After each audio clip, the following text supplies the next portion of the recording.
Olá, meus amigos, olá, minhas amigas do Legislação Integrada.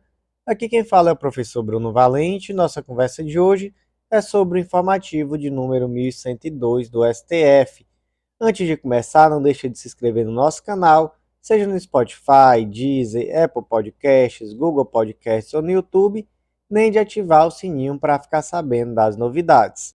Nos segue no Instagram, Legislação_Integrada, onde todo dia tem conteúdo e o mais importante de todos os convites, acesse legislaçãointegrada.com.br e vem conhecer o Clube da Lei, nosso clube de membros, que te dá acesso a todos os materiais de lei seca e jurisprudência do Legislação Integrada e a mais de 100 planos de leitura. Tudo o que você precisa para um estudo completo e semanalmente atualizado de lei seca e jurisprudência, e sem precisar estar comprando material novo a cada concurso, uma assinatura única para várias carreiras. Aproveita também para conhecer o Mapa do Aprovado, esse curso que te ensina a organizar os teus estudos de uma forma bem estratégica e focada nas tuas necessidades, e conhece também a Editora Integrada, essa editora que é uma parceira do concurseiro naquele momento de publicar aquele livro que está na gaveta, aquela monografia, aquela tese. Lembrando que esse livro pode ser muito valioso, inclusive em uma prova de títulos. Então, meus amigos, sem mais delongas, vamos para o primeiro julgado do dia. O primeiro julgado de hoje foi inserido na Constituição Federal, destaque da seguinte forma: é constitucional, uma vez que observadas as regras da repartição de competências e a importância do princípio do desenvolvimento sustentável como justo equilíbrio entre a atividade econômica e a proteção do meio ambiente, norma estadual que proíbe a atividade de pesca exercida mediante toda e qualquer rede de arrasto tracionada por embarcações motorizadas na faixa marítima da zona costeira de seu território. Vamos lá, gente. Primeiro ponto. A lei aqui trata sobre pesca, não é? Onde é que está essa competência para tratar sobre pesca? Está lá no artigo 24, inciso 6 da Constituição Federal. Compete à União, Estados e ao DF legislar concorrentemente sobre florestas, caça, pesca, fauna, conservação da natureza, defesa do solo e dos recursos naturais, proteção ao meio ambiente e controle da poluição.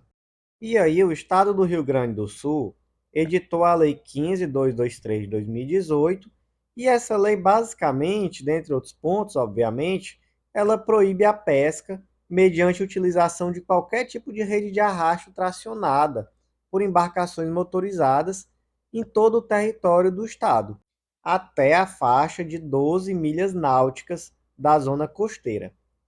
E aí pergunta se esse dispositivo é constitucional? A STF entendeu que sim.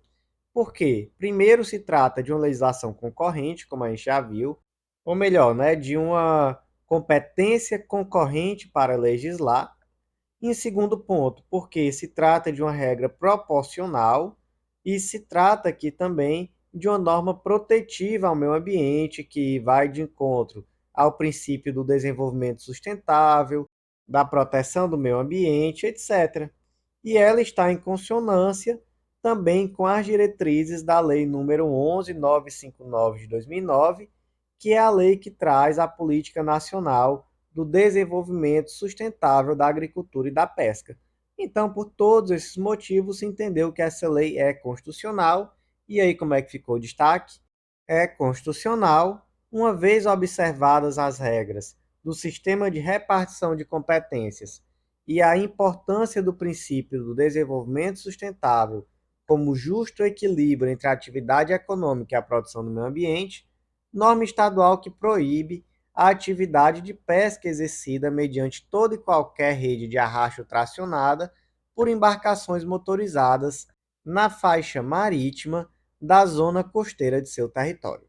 Próximo julgado inserido na Constituição Federal destaca da seguinte forma: a ausência de disciplina objetiva e expressa dos objetivos, metas, programas e indicadores para acompanhamento de feminicídios e mortes decorrentes da intervenção de agentes de segurança pública no Plano Nacional de Segurança Pública e Defesa Social 2, o PNSP2, instituído pelo decreto 10.822 de 2021, configura retrocesso social em matéria de direitos fundamentais e proteção deficiente dos direitos à vida e à segurança pública. Gente, primeiro ponto. O que é esse tal desse Plano Nacional de Segurança Pública e Defesa Social? Ele foi instituído pela Lei 13.675 de 2018, que determinou a criação desse Plano Nacional de Segurança Pública e Defesa Social, destinado a articular ações do poder público com finalidade de promover a melhora da qualidade da gestão das políticas sobre segurança pública e defesa social, de contribuir para a organização dos conselhos de segurança pública e defesa social, de assegurar a produção de conhecimento de um tema, a definição de metas, a avaliação de resultados para políticas de segurança pública e defesa social e também de priorizar as ações preventivas e fiscalizatórias de segurança interna nas divisas, fronteiras, portos e aeroportos. Acontece que, por meio do decreto 10.822 de 2021, esse plano foi atualizado e aí por isso que passou a ser o PNSP2, ou seja, o Plano Nacional de Segurança Pública e Defesa Social 2, que agora teria planos que vão de 2021 a 2030. Então ele substituiu o PNSP1, que ia de 2018 a 2028. E aí o objetivo declarado disso foi o de que, segundo afirmou-se na época, esse plano inicial trazia uma série de falhas, eram necessárias correções para trazer indicadores, planos, metas mais concretas e de melhor aplicabilidade. Mas na prática, o que se verificou é que um novo plano falhava na hora de categorizar aquelas mortes violentas decorrentes de ações policiais, tanto homicídios quanto feminicídios, inclusive. Olha só o tamanho do problema. Um feminicídio causado por uma intervenção de segurança pública era classificado simplesmente como morte violenta. Então você não tinha dado, você não tinha indicador, você não tinha como trazer metas objetivas, e aí por conta disso se viu a necessidade de restabelecimento do modelo anterior. E exatamente por isso o STF deu um prazo de 120 dias para a inclusão no PNSP2 de disciplina objetiva e expressa dos objetivos, metas, programas e indicadores para acompanhamento de feminicídios e mortes decorrentes de intervenção de agentes de segurança pública, conforme estava previsto lá no plano original de 2018. Então, gente, como é que ficou aqui o destaque? A ausência de disciplina objetiva e expressa dos objetivos, metas, programas e indicadores para acompanhamento de feminicídios e mortes decorrentes de intervenção de agentes de segurança pública no Plano Nacional de Segurança Pública e Defesa Social 2, o PNSP2, configura retrocesso social em matéria de direitos fundamentais e proteção deficiente dos direitos à vida e à segurança pública.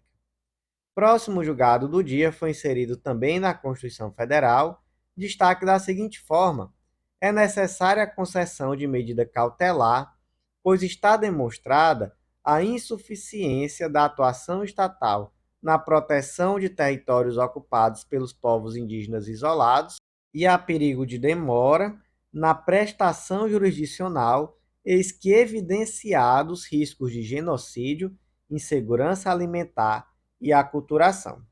Gente, qual o contexto dessa DPF, que é a DPF 991?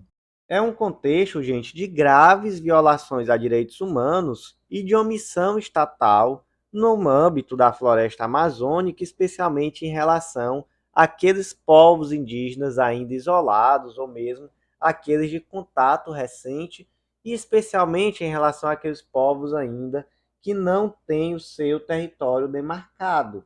E aí, infelizmente, todo esse contexto que já é muito difícil, onde você tem um garimpo ilegal, madeireiras ilegais, tudo isso convivendo em um ambiente de destruição da floresta e também de desrespeito aos povos originários, você tem no meio dessa guerra uma ampla violação de direitos humanos.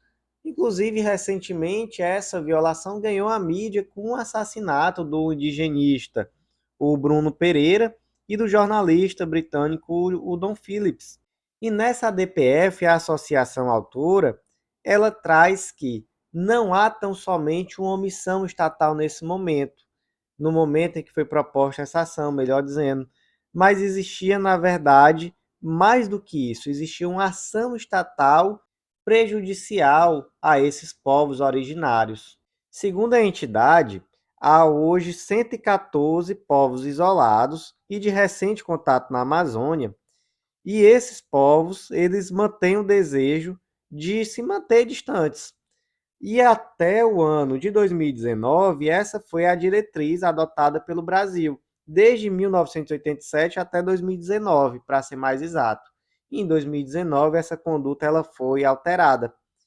E decorrente dessa alteração, segundo narra a associação autora, veio esse aumento do número de mortes, essa piora na situação de insegurança alimentar, essa tendência de aculturação desses povos e etc. E aí, qual era o pedido? O pedido era um plano de ação com o objetivo exatamente de garantir essa segurança alimentar, a redução do número de mortes violentas, a redução dessa tendência de aculturação. Então, o objetivo seria basicamente esse, conseguir esse plano de ação. E aí, em um primeiro momento, foi deferida uma cautelar, e posteriormente essas medidas cautelares, agora nesse momento, elas foram referendadas. E todas elas, gente, têm exatamente esse objetivo. E eu não vou ler quais foram as medidas que o STF determinou para serem adotadas por um motivo muito simples. Seria uma leitura extremamente extensa. Foram várias medidas, com vários prazos específicos. Então o STF tomou aqui o cuidado de trazer uma decisão muito clara, com planos, metas, objetivos, prazos a serem cumpridos, com o objetivo exatamente de minimizar essa situação tão grave que temos hoje no âmbito da floresta amazônica. E aí, gente, eu vou recomendar que vocês leiam um informativo escrito lá, você vai ter cada uma dessas medidas que foram determinadas. Esse julgado ele é muito importante e eu vou mais uma vez aqui ler o destaque do julgado. É necessária a concessão de medida cautelar, pois está demonstrada a ineficiência da atuação estatal na proteção dos territórios ocupados pelos povos indígenas isolados ainda não demarcados, e há perigo da demora na prestação jurisdicional, eis que evidenciados riscos de genocídio, insegurança alimentar e aculturação. O próximo julgado do dia foi inserido no Estatuto do Desarmamento e o destaque ficou da seguinte forma: é inconstitucional por exorbitar os limites outorgados ao presidente da República e vulnerar políticas públicas de proteção a direitos fundamentais, norma de decreto presidencial editado com base no poder regulamentar que inova na ordem jurídica e fragiliza o programa normativo estabelecido pelo Estatuto do Desarmamento. Aqui, gente, qual o contexto? O contexto foram os decretos de armas que foram editados pelo então presidente Jair Bolsonaro, e esses decretos tinham por objetivo flexibilizar o acesso a armas. Então, você tinha, por exemplo, supressão de requisitos, você tinha uma ampliação do acesso à quantidade de armas e munições, você tinha uma ampliação do rol de armas às quais era possível ter acesso, você tinha, por exemplo, uma facilitação de acesso a clubes de tiro, de acesso a uma maior quantidade de armas em virtude do tiro esportivo, etc, etc, etc. Então foram vários e vários decretos que foram editados com o objetivo declarado de facilitar acesso a armas. E aí o STF entendeu que esses decretos exorbitaram aquilo que era da competência do presidente da República, eles acabaram por contrariar os objetivos do Estatuto do Desarmamento.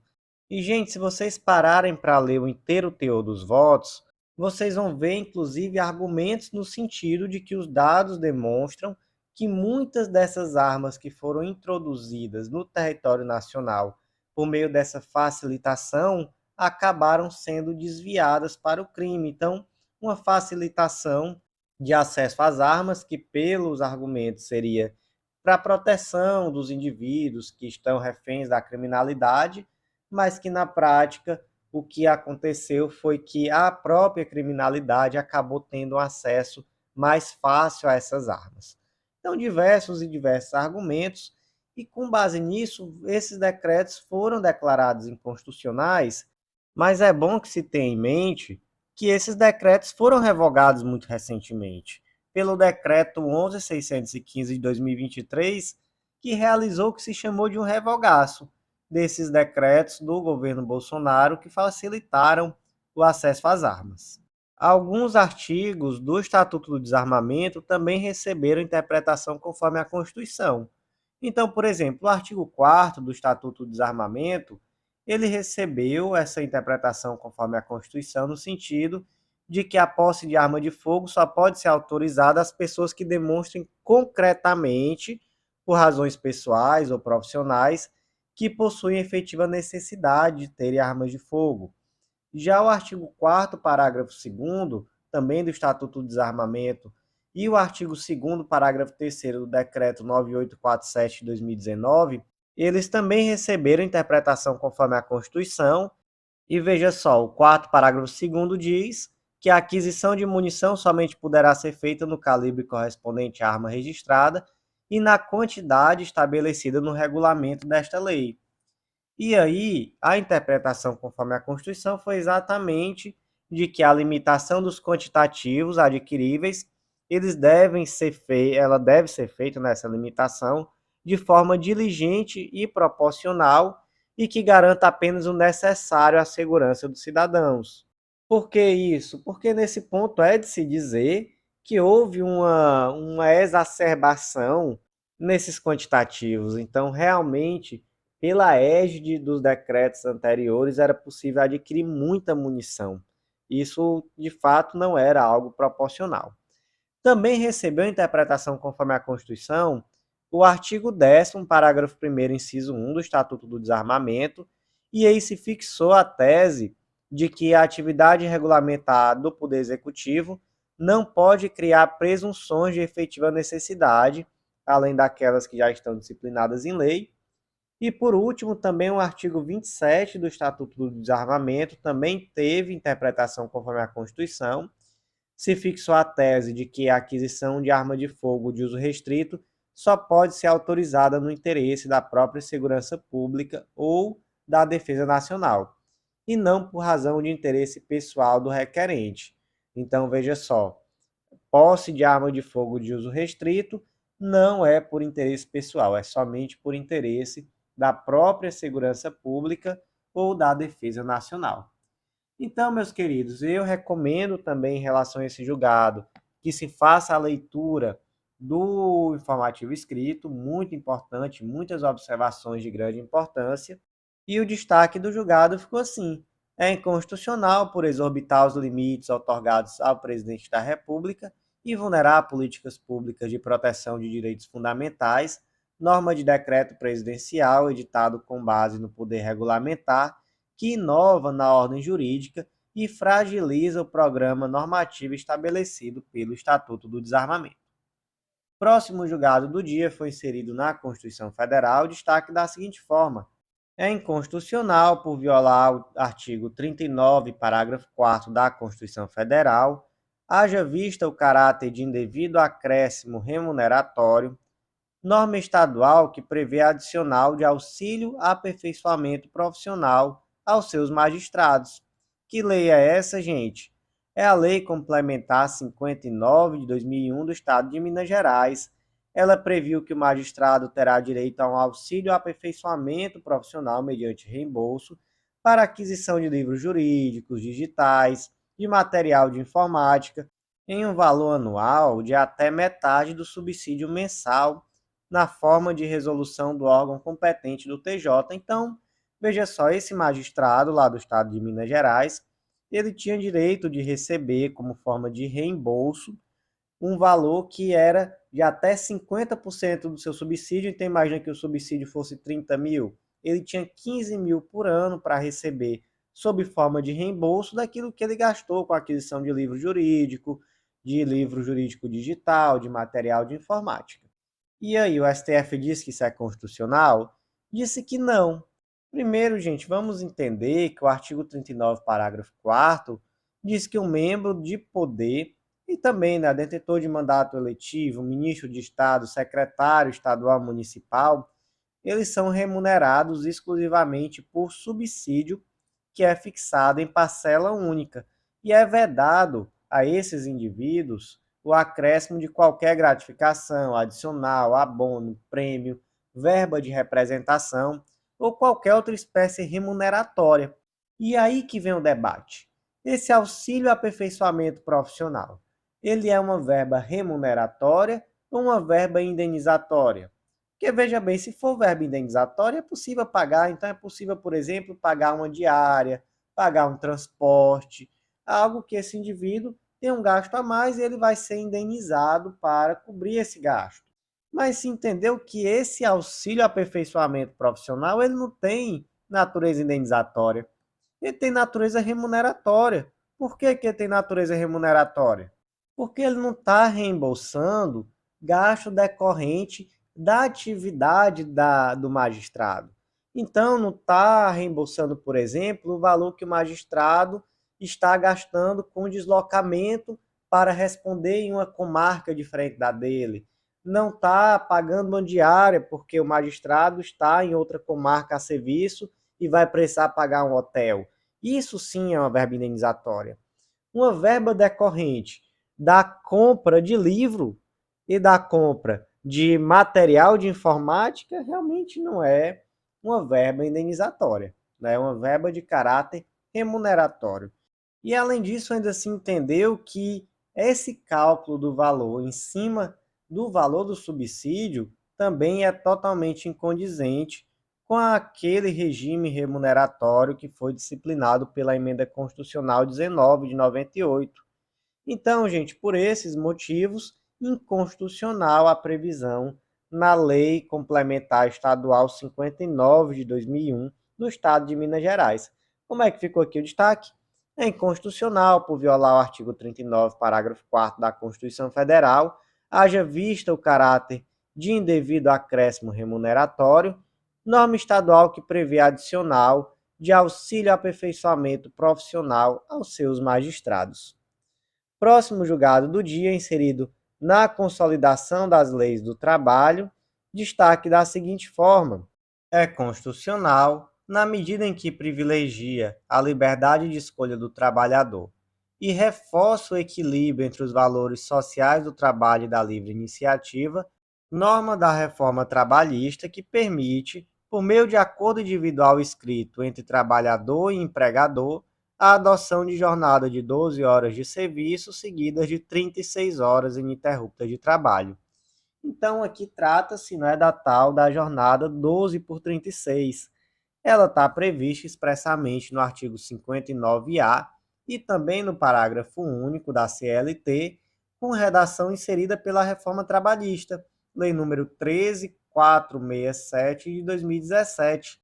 E aí o STF entendeu primeiro que se trata de uma jornada de trabalho já amplamente utilizada no Brasil há muito tempo e já consolidada. E, em segundo lugar, entendeu que por mais que essa previsão diária ela seja superior àquelas 8 horas diárias e 44 semanais que estão previstas na CLT, essas 4 horas diárias a mais, elas são compensadas com 36 horas seguidas de descanso. Então, acaba sendo uma jornada que, em alguma medida, privilegia também o interesse do trabalhador. Partiu-se aqui, né, de uma lógica que muitas vezes não é bem assim, mas que seria a liberdade de escolha do trabalhador e o equilíbrio dos valores sociais do trabalho e da livre iniciativa. Lindo, né? No papel tudo é lindo. Mas enfim, se entendeu que isso privilegia então a liberdade, é possível optar por uma jornada que vai depois dar um período de descanso maior, etc. E assim, eu falo isso, mas na prática eu conheço pessoas que trabalham 12 por 36 e preferem. Realmente é bem compreensível que se prefira. Também se destacou que, mesmo antes da reforma trabalhista, o TST já tinha uma súmula, a súmula 444, que permitia esse tipo de jornada aos bombeiros civis. Então, já se tratava ali de algo que era reconhecido pela jurisprudência mesmo antes da reforma trabalhista. Então, gente, como é que ficou aqui o destaque? É constitucional na medida que privilegia a liberdade de escolha do trabalhador e reforma o equilíbrio entre os valores sociais do trabalho e da livre iniciativa, norma da reforma trabalhista que permite, por meio de acordo individual escrito entre empregador e trabalhador, a adoção de jornada de 12 horas de trabalho, seguida por 36 horas ininterruptas de descanso. Próximo julgado do dia também é da CLT, e o destaque aqui ficou da seguinte forma: são inconstitucionais dispositivos da Lei dos Caminhoneiros, a Lei 13.103 de 2015, que desrespeitam os direitos sociais e as normas de proteção ao trabalhador, tais como os que prevêem a redução e ou fracionamento dos intervalos entre as jornadas e do descanso semanal remunerado, b a hipótese de descanso do motorista com veículo em movimento e aquele que c exclui do cômputo da jornada de trabalho do motorista profissional o tempo decorrido durante a carga e descarga do veículo ou ainda a fiscalização da mercadoria. Vamos lá, gente. Primeiro ponto, Lei dos Caminhoneiros. Essa lei foi aprovada em 2015, a Lei 13.103 de 2015. Ela regula diversos aspectos da profissão de motorista de transporte rodoviário de carga. Ela estabelece direitos, deveres, condições de trabalho e abrange vários temas, como, por exemplo, jornada de trabalho, direção, intervalo de descanso, infração, penalidade, etc.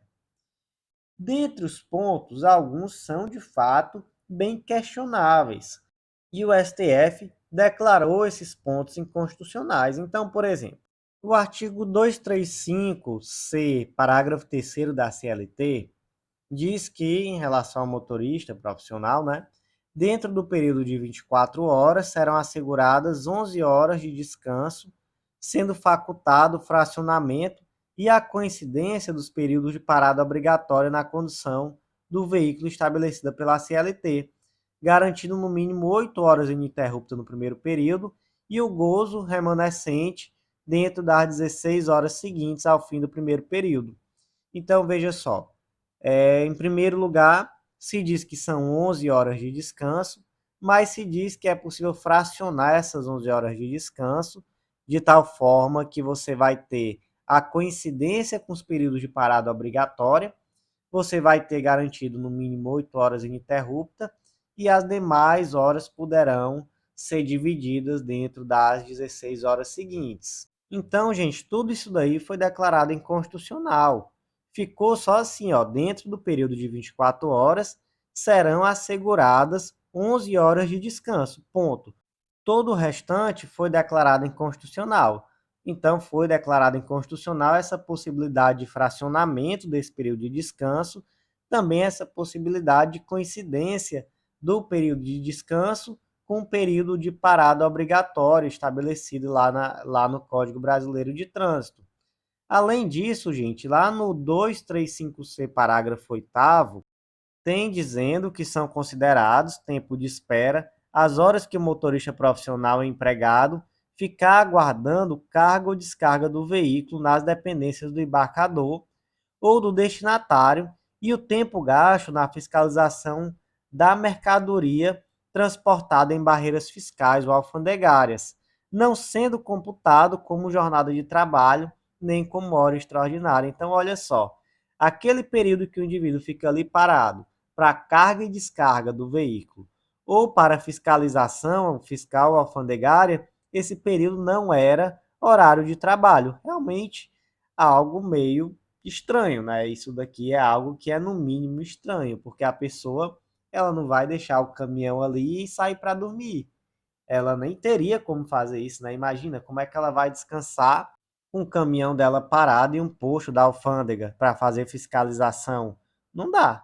ele está ali trabalhando, e esse tempo realmente não era considerado horário de trabalho. Então, mais um dispositivo aqui declarado inconstitucional. Então, a expressão, né, não sendo computadas como jornada de trabalho, nem como horas extraordinárias, isso aqui foi declarado inconstitucional. Também lá no parágrafo 1º do 235C, está previsto que não é considerado tempo de trabalho efetivo esse tempo de espera. E aí, essa expressão também, tempo de espera, foi julgada inconstitucional. Além disso, o 235C, parágrafo 9º, foi declarado inconstitucional. O que, que ele diz? Que as horas relativas ao tempo de espera serão indenizadas na proporção de 30% do salário hora normal. Então, veja só, o indivíduo ele é até estranho, né? Não é tempo de serviço, mas ele recebe, mas não recebe integral, só recebe 30%. Realmente a legislação nesse ponto é teratológica, realmente é estranha. E tudo isso foi julgado inconstitucional. Outro dispositivo julgado inconstitucional, 235D. Nas viagens de longa distância, com duração superior a 7 dias, o repouso semanal será de 24 horas por semana ou fração trabalhada, sem prejuízo do intervalo do repouso diário de 11 horas, totalizando 35 horas, usufruídos no retorno do motorista à base, matriz ou filial, ou no seu domicílio, salvo se a empresa oferecer condições adequadas para efetivo gozo do referido repouso. E aí essa expressão foi julgada inconstitucional. Qual a expressão? Usufruído no retorno do domicílio à base ou no seu domicílio, salvo se a empresa oferecer condições adequadas para efetivo gozo no referido repouso. Isso tudo foi julgado inconstitucional. Então fica só assim agora. Ó. Nas viagens de longa distância com duração superior a 7 dias, o repouso semanal será de 24 horas por semana ou fração trabalhada, sem prejuízo do repouso diário de 11 horas, totalizando 35 horas. Ponto. Todo o restante inconstitucional. E aí também, dentro do artigo 235D, os parágrafos 1º, 2º e 5º foram julgados inconstitucionais. É importante dar uma olhada, mas todos tratam também sobre questões relacionadas ao tempo de descanso. Mas aí eu destaco o parágrafo 5º, que olha só, com o devido respeito à loucura, ele permite que o descanso seja feito dentro do veículo em movimento. Então, basicamente, ele permite que quando se tem dois motoristas, um fique dirigindo e o outro fique ali do lado, mas isso é considerado período de descanso. Então, o descanso no carro em movimento. A pessoa não tem a possibilidade, não tem o direito de parar ali em um canto para dormir com o carro parado. Ele tem que dormir com o carro em movimento. Ou até pode dormir com o carro parado a cada 72 horas, conforme está aqui no parágrafo 5º. Então, isso aqui, né, gente, completamente inconstitucional. Gente, outros pontos aqui também é um julgado bem grande, então eu vou recomendar também a leitura do informativo, mas acredito que o que tem de mais importante é isso, tá? Então, em relação a esses pontos, todos eles julgados inconstitucionais, e eu vou ler novamente aqui o destaque do julgado. São inconstitucionais dispositivos da Lei dos Caminhoneiros que desrespeitam os direitos sociais e normas de proteção ao trabalhador, tais como os que prevêem a redução e ou fracionamento de intervalos intrajornadas e do descanso semanal remunerado, b. a hipótese de descanso de motorista com veículo em movimento e aquele que c. exclui do cômputo da jornada diária de trabalho do motorista profissional o tempo decorrido durante a carga ou descarga do veículo ou ainda a fiscalização da mercadoria. O último julgado do dia foi inserido na Constituição Federal e é uma tese de repercussão geral, tema 1143, e a tese ficou da seguinte forma: a Justiça Comum é competente para julgar ação ajuizada por servidor seletista contra o poder público, em que se pleiteia parcela de natureza administrativa, modulando-se os efeitos da decisão para manter na Justiça do Trabalho, até o trânsito em julgado e correspondente execução, os processos em que houver sido proferida sentença de mérito até a data da publicação da presente ata de julgamento. Então, olha só que situação específica, porque sim, nós temos já naturalmente na nossa cabeça que a ação movida por servidor estatutário vai ser movida perante a Justiça Comum. A ação movida por empregado seletista vai tramitar perante a Justiça do Trabalho. Normalmente não é assim. Isso daí é algo que já está bem fixo na nossa cabeça normalmente, é algo que é intuitivo. Mas nesse caso concreto, temos aqui um servidor seletista que ele está pleiteando não uma verba trabalhista propriamente, mas sim uma verba de natureza administrativa. Mas por que tem natureza administrativa? Porque no caso concreto, o servidor seletista ele está pedindo uma determinada verba com base em norma estatutária. Que verba era essa? Era o adicional por tempo de serviço, chamados quinquênios, que os servidores, que no caso aqui eram servidores do Hospital das Clínicas da Faculdade de Medicina da Universidade de São Paulo, eles queriam que esses quinquênios incidissem sobre os vencimentos integrais. E esse cálculo era feito de uma forma diferente pela universidade. E aí, apesar desses servidores serem seletistas por terem ingressado no quadro da administração antes da Constituição de 88 sobre o regime de CLT, mesmo assim se entendeu que a competência para julgamento aqui é da Justiça Comum, porque se trata aqui de um pedido que se baseia em norma estatutária, então norma de direito administrativo, e que, portanto, não é de competência da Justiça do Trabalho, mas sim da Justiça Comum. Então, como é que ficou aqui a tese de repercussão geral? A Justiça Comum é competente para julgar ação ajuizada por servidor seletista contra o poder público em que se pleiteia parcela de natureza administrativa, modulando-se os efeitos da decisão para manter na Justiça do Trabalho, até o trânsito em julgado e correspondente execução, os processos em que houver sido proferida sentença de mérito até a data da publicação da presente ata de julgamento.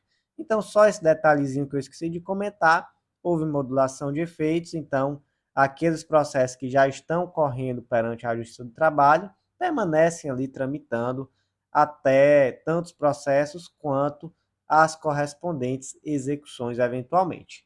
Então, meus amigos, por hoje foi isso. Agradeço a você que ouviu até o final. Faça aquele convite, não deixa de acessar legislaçãointegrada.com.br. Vem fazer parte do Clube da Lei. Eu quero muito contribuir com esse teu momento. Esse clube de membros dá acesso a todos os materiais de lei seca e jurisprudência do Legislação Integrada, que é um material feito com muito carinho, semanalmente atualizado, por esses mesmos informativos que eu comento aqui em formato de áudio. Então, tudo que você precisa para um estudo completíssimo, super atualizado de lei seca e jurisprudência. Conhece o Mapa do Aprovado também, esse curso que te ensina a organizar os teus estudos de uma forma estratégica. E conhece a nossa editora, a Editora Integrada. Quem sabe em algum momento nós vamos lhe ajudar a publicar aquele livro que você tem na gaveta, aquele TCC, aquela monografia. Meus amigos, por hoje foi isso. Até a próxima.